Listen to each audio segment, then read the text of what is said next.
السلام عليكم ورحمة الله وبركاته. الحمد لله رب العالمين، والصلاة والسلام على أشرف المرسلين وعلى آله وصحبه أجمعين، أما بعد، فقد قال الله تعالى في القرآن العظيم والفرقان المجيد: أعوذ بالله من الشيطان الرجيم، بسم الله الرحمن الرحيم، اعدلوا هو أقرب للتقوى. رب اشرح لي صدري ويسر لي أمري واحلل عقدة من لساني يفقهوا قولي. اللهم صل على سيدنا محمد، اللهم صل عليه وسلم. கண்ணியத்திற்கும் மரியாதைக்கும் உரிய அல்லாஹ்வின் நல்லடியார்களே,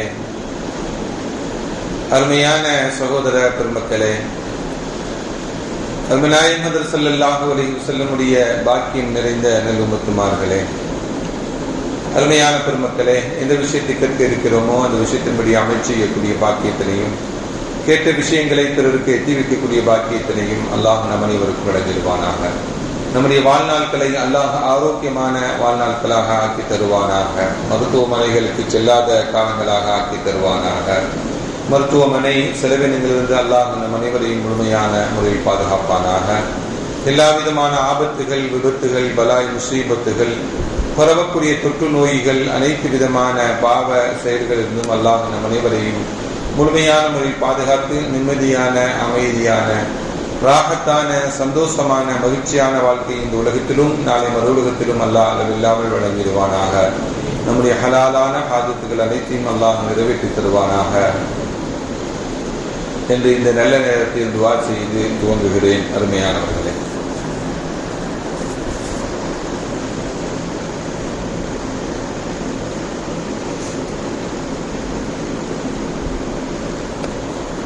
நீதி பரிபாலன் இன்றைய நிலையில் உலகத்தில் எப்படி நீதி பரிபாலனம் இயங்கிக் கொண்டிருக்கிறது, இஸ்லாமிய நீதி பரிபாலனம் எப்படி இருந்தது, எப்படி இருந்து கொண்டிருக்கிறது என்பதையெல்லாம் நாம் பார்த்து கொண்டிருக்கிறோம்.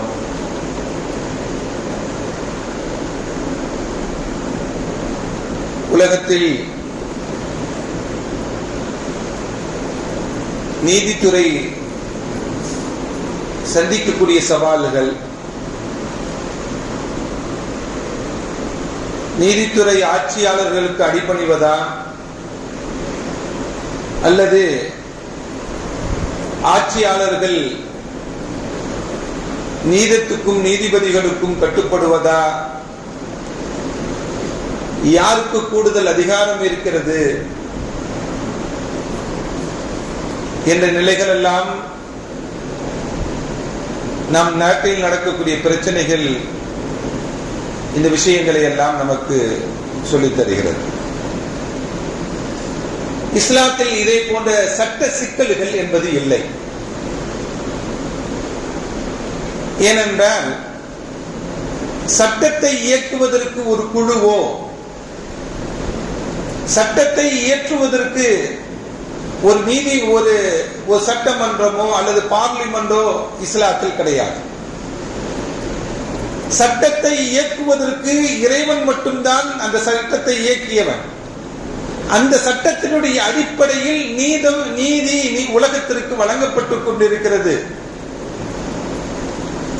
சட்டத்தை மனிதர்கள் இயக்கக்கூடிய சட்டத்தில் பல பிரச்சனைகளும் பல குறைபாடுகளும் இருக்கும்.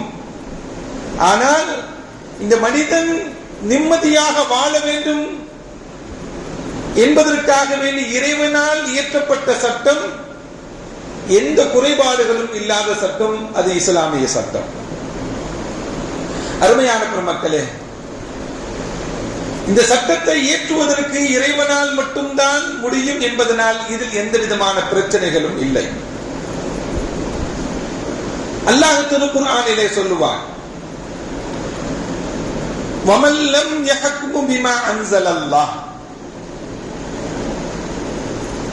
அல்லாஹ்வுடைய நியதிப்படி அல்லாஹ் எந்த ஒன்றை என இறக்கி வைத்தானோ அந்த ஒன்றின்படி தீர்ப்பளிக்கப்படவில்லை என்றால் ஃபஉலாயிக ஹுமுல் காஃபிரூன், அவன் அல்லாஹ்வை மறுத்தவன். இன்னொரு வசனத்தை ஃபஉலாயிக முஸ்ஸாலிமூன், அவன் அநியாயக்காரன். இன்னொரு வசனத்தில் ஃபஉலாயிக ஹுமுல் ஃபாஸிகூன், அவன் பாவம் செய்யக்கூடியவன் என்றெல்லாம் அல்லாஹ் திருக்குர்ஆனிலே சொல்லுவார். அப்படி என்றால் இறை சட்டம் என்பது மனிதர்களுக்கு அவர்களுக்கு நீதம் வழங்கப்பட வேண்டும். யார் அல்லாஹ்வுடைய சட்டத்தின் அடிப்படையில் நீதம் வழங்கவில்லையோ அவன் பாவி, அவன் அநியாயக்காரன், அவன் இறைவனுடைய சட்டத்தை மறுத்தவன் என்றெல்லாம் குர்ஆன் நமக்கு சொல்லி காட்டுகிறது. அருமையான பெருமக்களே, நீதமான நீதத்தினால் தான் இந்த உலகம் இயங்கிக் கொண்டிருக்கிறது. அல்லாஹ் சொல்லுவான், இதா குல்தும் ஃபஅதிலு, நீங்கள் பேசினால் நீதமாக பேசுங்கள். மற்றவர்களுக்கு வியாபாரம் செய்வதிலே அளந்து கொடுப்பதிலும் நிறுவை செய்வதிலும் நீங்கள் நீதமாக நடந்து கொள்ளுங்கள். இதா ஹகம்தும் ஃபஅதிலு, நீங்கள் தீர்ப்பு செய்தால் அந்த தீர்ப்பில் நீதமாக நடந்து கொள்ளுங்கள் என்றெல்லாம் குர்ஆன் நமக்கு சட்டமாக நமக்கு சொல்லித் தருகிறது.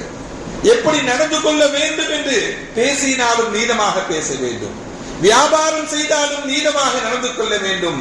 இரண்டு பேர்களுக்கு மத்தியில் தீர்ப்பு செய்தாலும் நீங்கள் எப்படி இருக்கணும், நீதமாக நடந்து கொள்ள வேண்டும் என்று குர்ஆன் நமக்கு சொல்லித் தரக்கூடிய பாடமும் படிப்பினையும் நமக்கு அருமையான பெருமக்களே. குர்ஆன் நபிமார்களை பற்றி பேசும்,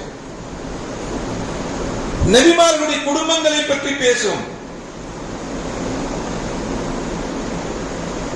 நபிமார்கள் பற்றி பேசக்கூடிய குர்ஆன் நபிமார்களின் தந்தை மகனை பற்றி பேசும். ஹஜ்ரத் இப்ராஹிம் அலைஹிஸ்ஸலாம், இஸ்மாயில் அலைஹிஸ்ஸலாம், ஹஜ்ரத் இஸ்ஹாக் அலைஹிஸ்ஸலாம், ஹஜ்ரத் யாக்கூப் அலைஹிஸ்ஸலாம், ஹஜ்ரத் யாக்கூப் அலைஹிஸ்ஸலாம், ஹஜ்ரத் யூசுப் அலைஹிஸ்ஸலாம், ஹஜ்ரத் ஜக்கரியா அலைஹிஸ்ஸலாம், ஹஜ்ரத் யஹ்யா அலைஹிஸ்ஸலாம், ஹஜ்ரத் சுலைமான் அலைஹிஸ்ஸலாம், ஹஜ்ரத் தாவூத் அலைஹிஸ்ஸலாம், தாவூத் அலைஹிஸ்ஸலாம், ஹஜ்ரத் சுலைமான் அலைஹிஸ்ஸலாம்.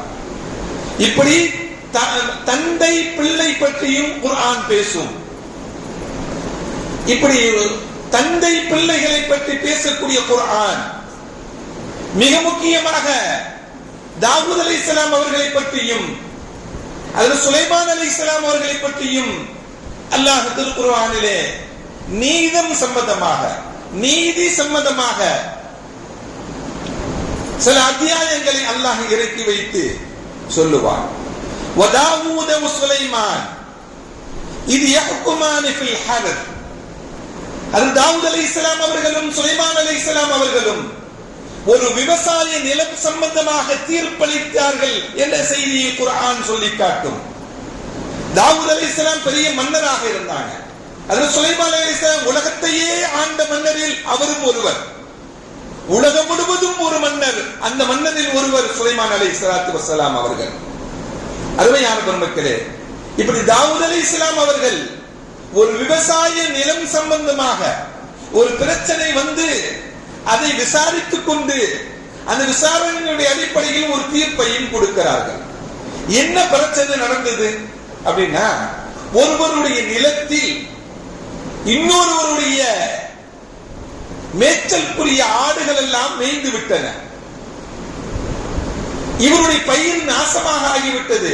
குர்ஆன் சொல்லக்கூடிய வரலாறு, இவருடைய பயிர் நாசமாக்கி விட்டது அந்த ஆடுகள் எல்லாம். இவர் தாவூத் அலைஹிஸ்ஸலாத்தை வந்து கேட்கிறார், தீர்ப்பு கேட்கிறார். இவருடைய ஆடு என்னுடைய நிலத்தை, என்னுடைய விவசாய பொருள்களை நாசமாக்கி விட்டது, எனக்கு சரியான நீதத்தை கொடுங்கள், நல்ல தீர்ப்பை எனக்கு வழங்கி கொடுங்கள், நான் பாதிக்கப்பட்டவனாக இருக்கிறேன் என்று பாதிப்புக்குள்ளானவர் தாவூத் அலைஹிஸ்ஸலாத்திடம் வந்து முறையிட்டு தாவூத் அலைஹிஸ்ஸலாம் அவர்களும் விசாரித்து ஒரு முடிவை சொல்லுகிறார்கள். என்ன முடிவு சொல்றாங்க அப்படின்னா, ஆடுக்குரியவர்,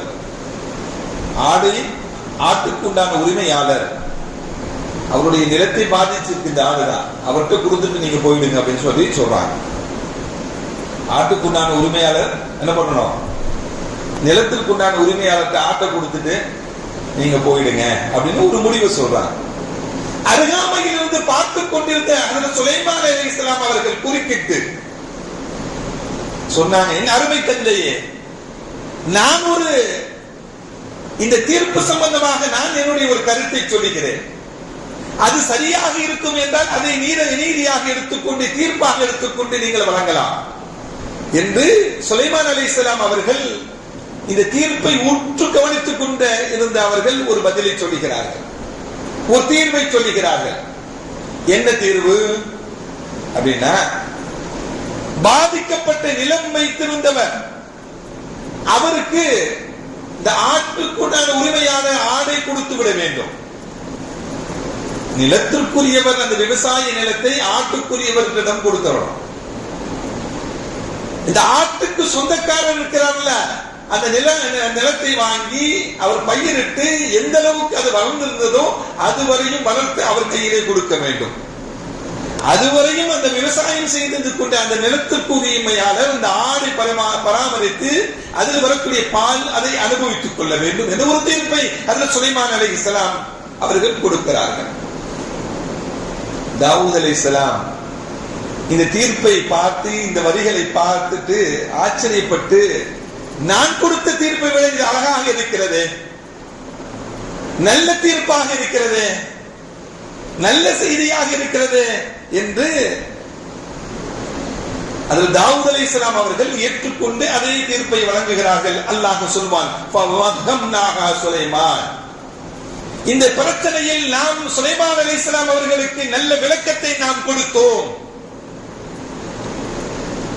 நல்ல தீர்ப்பு கொடுக்கக்கூடிய நல்ல விளக்கத்தை நாம் வழங்கினோம் என்று குர்ஆன் ஹஜ்ரத் சுலைமான் அலைஹிஸ்ஸலாம் வழங்கிய அந்த தீர்ப்பினுடைய செய்திகளை நமக்கு குர்ஆன் நமக்கு சொல்லி காட்டுகிறது. அருமையானவர்களே, இந்த நிகழ்வு நமக்கு சொல்லித் தரக்கூடிய பாடம் என்ன? அநீதி இழைக்கப்பட்டவர்களுக்கு நாம் ஆறுதலாக இருக்க வேண்டும். நீதம் சொல்லக்கூடியவர்கள் அநீதி இழைக்கப்பட்டவர்களுடன் சேர்ந்து இருக்க வேண்டும். நாம் நமக்கு தகுந்தால் போல் உள்ளவர்கள், நம் இனத்தை சார்ந்தவர்கள், நம்முடைய மதத்தை சார்ந்தவர்கள், நம் ஊரை சார்ந்தவர் எந்த நிலைப்பாடுகள் எல்லாம் நீதியில் இருக்கக்கூடாது. நீதி நிலைத்திருக்கக்கூடிய காலங்கள் எல்லாம் இந்த உலகமும் நிலைத்திருக்கும். எங்கெல்லாம் நீதி செத்து விடுகிறதோ உலகமும் செத்து விடுவதற்குண்டான சூழ்நிலை உருவாகி கொண்டே போகும். அருமையான பெருமகளே, இப்படிதான் ஹஜ்ரத் சுலைமான் அலைஹிஸ்ஸலாம் அவர்களுக்கு நாம் விளக்கத்தை கொடுத்தோம் என்று குர்ஆன் நமக்கு சொல்லி காட்டுகிறது. அருமையான பெருமக்களே, இப்படி அநியாயம் செய்யப்பட்டவனுக்கு நாம் உதவியாக இருக்க வேண்டும். ஹஜ்ரத் முஆத் பின் ஜபல் ரலியல்லாஹு தஆலா அன்ஹு அவர்கள் யமனுக்கு கவர்னராக ஸல்லல்லாஹு அலைஹி வஸல்லம் அவர்கள் அனுப்பும் பொழுது சில உபதேசங்களை செய்து அனுப்புகிறார்கள். அந்த உபதேசங்களில் ஒரு உபதேசம் தான், யா முஆத், முஆத் அவர்களே, இத்தகி தஅவத்துல் மظلوم, ஐயா, அநியாயம் செய்யப்பட்டவனுடைய பிரார்த்தனையை நீங்கள் அஞ்சிக் கொள்ளுங்கள். அநியாயம் செய்யப்பட்டவனுடைய பிரார்த்தனையை நீங்கள் அஞ்சிக் கொள்ளுங்கள் என்று நபிகள் நாயகம் ஸல்லல்லாஹு அலைஹி வஸல்லம் அவங்க சொல்லிட்டு சொல்வாங்க, லைஸ பைனஹா வ பைனல்லாஹி ஹிஜாபுன், அவருக்கும் அல்லாஹ்வுக்கும் மத்தியிலே எந்த திரையும் கிடையாது என்று நபிகள் நாயகம் ஸல்லல்லாஹு அலைஹி வஸல்லம் அவர்கள் முஆத் பின் ஜபல் ரலியல்லாஹு தஆலா அவர்களுக்கு சொன்ன செய்தி அல்ல, இந்த உம்மத்திற்கு சொல்லிக் கொடுத்த செய்தி. எந்த நிலையிலையும் யாரும் அநியாயம் செய்யப்படக்கூடாது, அநியாயம் செய்யப்பட விடக்கூடாது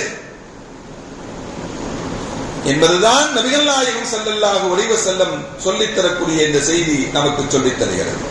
அருமையான மக்களே, நபிகள் நாயகம் ஸல்லல்லாஹு அலைஹி வஸல்லம் அவர்களிடம் ஒரு வழக்கு வருகிறது. ஸல்லல்லாஹு அலைஹி வஸல்லம் ஒரு வழக்கு வருது. பர்ரா இப்னு ஆஸிப் ரலியல்லாஹு தஆலா அவங்களுடைய ஒட்டகம் கடைவீதிக்கு சென்று கடைவீதியில் வியாபார பொருள்களை எல்லாம் நாசப்படுத்தி விட்டது. அந்த கடைக்கு சொந்தக்காரர் ஸல்லல்லாஹு அலைஹி வஸல்லம் வந்து முறையிடுகிறார், யா ரசூலுல்லாஹ், பர்ரா இப்னு ஆஸிபுடைய ஒட்டகம் கடைவீதிக்கு வந்து என்னுடைய வியாபார பொருளை எல்லாம் நாசப்படுத்தி விட்டது யா ரசூலுல்லாஹ் என்று முறையிடுகிறார். ஸல்லல்லாஹு அலைஹி வஸல்லம் அவர்கள் விசாரிக்கிறார்கள். விசாரிச்சு சொல்றாங்க, திருப்பாக சொல்றாங்க, பகலில் அந்த ஒட்டகம் கடைவீதிக்கு வந்து நாசப்படுத்தியது அப்படின்னா உன்னுடைய கவனம் குறைவது. நீ வியாபாரம் செய்வது மட்டும் உன்னுடைய கடமை அல்ல, வியாபார பொருளை பாதுகாக்கக்கூடிய கடமையும் யாருக்குதான்? உனக்குதான். அது வியாபார பொருளை பாதுகாக்கக்கூடிய கடமையும் உனக்குதான். அது இரவில் வந்து நீ வைத்திருக்கக்கூடிய பொருளை நாசப்படுத்தினால் அது ஒட்டகம் வைத்திருந்தான் அல்லவா, அவரு தண்டனைக்குரியவர். அவர் பகலில் நாசம் செய்தால் அது உன்னுடைய பொறுப்பு தான், நீ அலட்சியமாக இருந்ததனுடைய விளைவுதான். இரவில் அவர் என்ன செய்ய வேண்டும்? ஒட்டகத்திற்குரியவர் அதை கட்டி போட வேண்டும், அதற்குண்டான உணவை கொடுக்க வேண்டும். கட்டாமல் உணவு கொடுக்காமல் உன்னை பொருளை நாசம் பண்ணிடுச்சுன்னா அதற்குண்டான தண்டனை கொடுத்து விடலாம் என்று நபிகள் நாயகம் ஸல்லல்லாஹு அலைஹி வஸல்லம் அவர்கள் பர்ரா இப்னு ஆஸிப் ரலியல்லாஹு தஆலா அவங்க ஒட்டகம் சேதப்படுத்தியதுடைய விலை வழக்கின் விஷயமாக இப்படி தீர்ப்புக்குரிய செய்திகள் எல்லாம் ஹதீஸ்கள் எல்லாம் நாம காண முடிகிறது. ஹஜ்ரத் அபூபக்கர் சித்திக் ரலியல்லாஹு தஆலா அவங்களுடைய ஆட்சி காலம் கடுமையான பஞ்சம் ஏற்பட்டது. அந்த பஞ்சத்தினுடைய விளைவாக வெளியூர்களில் இருந்து கொஞ்சம் பொருள்கள் வருகின்றன. அந்த பஞ்சத்தை தீர்க்குவதற்கு வெளியே இருந்து நிவாரண பொருள்கள் வருகின்றன. அதற்கு அபூபக்கர் சித்திக் ரலியல்லாஹு தஆலா கொஞ்சம் பொருள் தான் வந்திருக்கு, எல்லாருக்கும் கொடுக்கணும். பாதிக்கப்பட்டவர்கள் யார் யாருக்கும் முதல் கட்டமாக கொடுப்பது என்று ஸல்லல்லாஹு அதற்கு அபூபக்கர் சித்திக் ரலியல்லாஹு தஆலா தன்னுடைய தோழர்களுடன் ஆலோசனை செய்யும் பொழுது சில பேருக்கு சொன்னாங்க முஹாஜிர்களுக்கு கொடுங்க, சில பேர் சொன்னாங்க அன்சாரிகளுக்கு கொடுங்க, சில பேர் சொன்னாங்க சில நபர்களை சொன்னாங்க. அதுல அபூபக்கர் சித்திக் ரலியல்லாஹு தஆலா அவங்க எல்லாருடைய ஆலோசனையும் பெற்றுக்கொண்டு முடிவாக அவர்கள் ஒன்றை செய்கிறார்கள். என்ன செஞ்சாங்க தெரியுமா? யார் மிகவும் பாதிக்கப்பட்டிருக்கிறாங்க, யார் மிகவும் வறுமையாக இருக்கிறாங்க, உண்பதற்கு கூட உணவில்லாமல் இருக்கக்கூடியவர்கள் யார் என்ற பட்டியலை எடுத்து அந்த பட்டியலில் முதல் வந்தவர் யார் தெரியுமா? ஒரு யூதர், ஒரு யகூதி. இஸ்லாத்திற்கு எதிரானவர் தான், இஸ்லாமிய சட்டம் நிலைத்திருக்க கூடாது என்று நினைக்கக்கூடியவர் தான். என்றாலும் அவர் பசியும் பட்டினியுமாக இருக்கிறாரு, அவரை பார்க்க வேண்டுமே தவிர முஹாஜிருக்கு கொடுக்க வேண்டுமா, அன்சாரிக்கு கொடுக்க வேண்டுமா என்ற பார்வைகள் எல்லாம் இருக்கக்கூடாது. யார் அதிகமாக பாதிக்கப்பட்டிருக்கிறார்கள், யார் கடும் பசியிலும் பட்டினியிலும் இருக்கிறார்கள், யார் வறுமை கூட்டுக்கு கீழே இருக்கிறார்கள் என்ற நிலையை தான் இந்த இடத்துல பார்க்க வேண்டும் என்று ஒரு யூதருக்கு அந்த நிவாரண பொருளை முதலாவதாக அதற்கு அபூபக்கர் சித்திக் ரலியல்லாஹு தஆலா வழங்கினாங்க. அப்படின்னா அருமையான பெருமக்களே, இஸ்லாமிய ஆட்சியாளர்களாக இருந்தவர்கள், சட்ட நிபுணர்களாக இருந்தவர்கள் எல்லாம் யாருக்கு பாதிப்போ அவர்களுக்கு முன்னுரிமையை கொடுத்து அவருடைய சட்டங்களை நிலைநிறுத்தினார்கள் என்பதுதான் இந்த நிகழ்வுகள் எல்லாம் நமக்கு சொல்லி காட்டக்கூடிய செய்தி. அருமையான பெருமக்களே, இன்னொரு சமூகத்தை சார்ந்தவர் ஒரு பாதிப்புக்குள்ளானார், அவர் நம்மை சார்ந்தவர் இல்லையே என்று அவருக்கு எதிராக தீர்ப்பு வழங்கக்கூடாது. ஒரு முஸ்லிம் இன்னொரு சமூகத்தை சார்ந்தவர் மீது ஒரு குற்றச்சாட்டுடன் நபிகள் நாயகம் ஸல்லல்லாஹு அலைஹி வஸல்லம் அவர்களிடத்தில் வருகிறார்.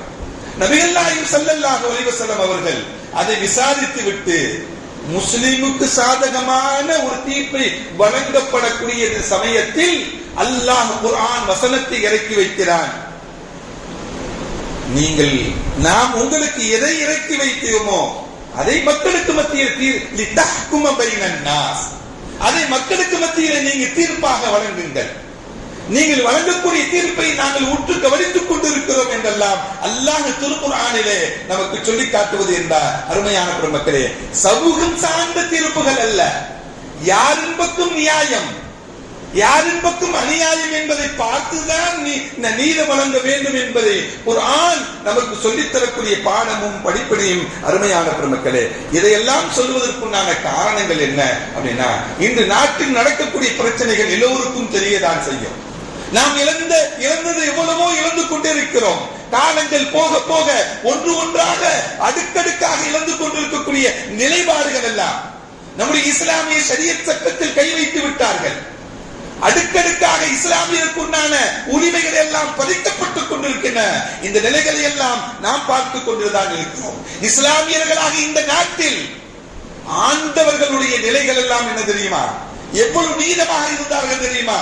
அருமையான பெருமக்களே, கிபி 1211 சுல்தான் ஷம்சுத்தீன் அல்துமிஸ், இவரை பத்தி நீங்க இவருடைய பேரை கூகுள் அடிச்சு பாருங்க, அவருடைய வரலாறு அழகாக சொல்லும். சுல்தான் ஷம்சுத்தீன் அல்துமிஸ் அவர் 1211 இருந்து 1235 வரையும் கிட்டத்தட்ட 26 ஆண்டுகள் இந்தியாவை மன்னராக ஆட்சியாளராக இருந்தவர் ஷம்சுத்தீன் அல்துமிஸ். அவர் தன்னுடைய மக்களுக்கெல்லாம் ஒரு அறிக்கையை விடுகிறார். தான் பொறுப்புக்கு வந்த பிறகு என்ன அறிக்கை விடுகிறார்? எல்லோரும் ஆடை அணிந்திருக்கிறீர்கள், வெண்ணிற ஆடை அணிந்திருக்கிறீர்கள். உங்களுக்கு ஏதாவது பிரச்சனை அரசனிடம் வருவதற்கு தயங்கினீங்க அப்படின்னா, அரசனிடம் வந்து சொல்லுவதற்கு தயக்கம் ஏற்படும் என்றால், நீங்கள் எல்லாம் கலர் டிரஸ் போட்டுக்கோங்க. கலர் டிரஸ் போட்டீங்கன்னா உங்களுக்கு பிரச்சனை இருக்குன்னு சொல்லி நான் விளங்கிக் கொள்ளுவேன். உங்களுடைய பிரச்சனை நானே உங்களை அழைத்து நான் உங்களுக்கு பிரச்சனையை நான் தீர்த்து வைப்பேன். நீங்கள் தயங்கிக் கொண்டு இருக்காதீங்க. உங்களுடைய பிரச்சனையை தைரியமாக வந்து சொல்லுங்கள். உங்களுக்கு யார் மூலமாக பிரச்சனை ஏற்பட்டதோ அந்த பிரச்சனையை நான் தீர்த்து வைப்பேன். அது என்னால் ஏற்பட்ட பிரச்சனையாக இருக்கலாம், என்னுடைய அமைச்சரவையினால் ஏற்பட்ட பிரச்சனையாக இருக்கலாம், அல்லது குண்டர்களால் ஏற்பட்ட பிரச்சனைகளாக இருக்கலாம், அல்லது எதிரிகளால் ஏற்பட்ட பிரச்சனைகளா இருக்கலாம். எந்த பிரச்சனையா இருந்தாலும் உங்களுடைய பிரச்சனையை வெளிக்காட்டுவதற்கு என்கிட்ட வந்து பெட்டிஷன் கொடுக்கணும் கூட தேவையில்லை. உங்களுடைய ஆடையுடைய நிறத்தை மாற்றிக் கொள்ளுங்கள். நான் விலகிக் கொண்டு உங்களை கூப்பிட்டு உங்களுக்கு உண்டான தேவைகளை நான் நிறைவு செய்வேன். அருமையான மக்களே, இது இந்தியாவில் நடந்த, இந்தியாவில் இஸ்லாமிய ஆட்சியாளர்களாக இருந்தவர்கள் இந்த நாட்டு மக்களுக்கு அறிவித்த செய்திகள் எல்லாம் இதெல்லாம். அதே அவருடைய அமைச்சர் இவருடைய மன்னருடைய ஆட்சி காலத்தில் தான் பொது இடத்துல ஒரு மணி தொங்க விட்டுப்பட்டிருக்கும். அந்த மணியை வந்து அடிச்சிட்டாலே நான் அந்த இடத்துக்கு வந்துடுவேன். ஏனென்றால் மக்களுக்கு ஒரு பிரச்சனை என்றால் இந்த மணியை அடியுங்கள், என்னுடைய வீட்டில் இந்த சப்தம் ஒலிக்கும், நான் உடனே வந்து அந்த இடத்தில் வந்து என்ன பிரச்சனை என்று நான் வந்து கேட்கிறேன். என் வீட்டுக்கு தேடி வந்து சொல்லணும்லாம் தேவையில்லை என்றெல்லாம். அருமையானவர்களே, இந்த நாட்டில் சமத்துவம் நீதம் நிலைத்திருக்க வேண்டும் என்று பாடுபட்டவர்கள் இஸ்லாமியர்கள், இஸ்லாமிய மன்னர்கள். யாரும் அநியாயம் செய்ததாகலாம் எதுவுமே இல்லை. யாரும் அநியாயம் செய்ததாக எதுவுமே இல்லை.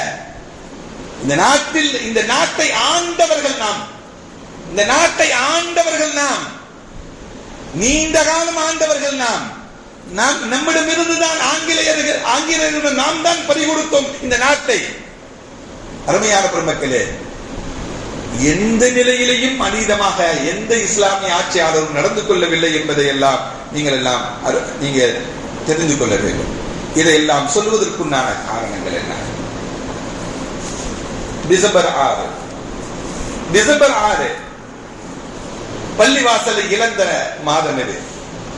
பள்ளிவாசலை இழந்த நாள் டிசம்பர் 6. இது ஆரம்பமாக இருக்கலாம். அடுத்தடுத்து குறிகள் நிறைய வைத்திருக்கிறார்கள். நாம் இழந்து விட்டோம்.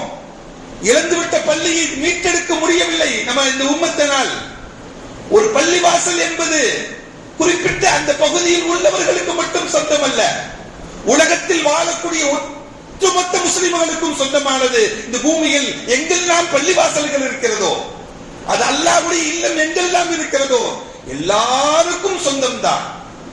எல்லோரும் தொழுகுவதற்கும் இடம் தான் அல்லாஹ்வுடைய இல்லமான பள்ளிவாசல்.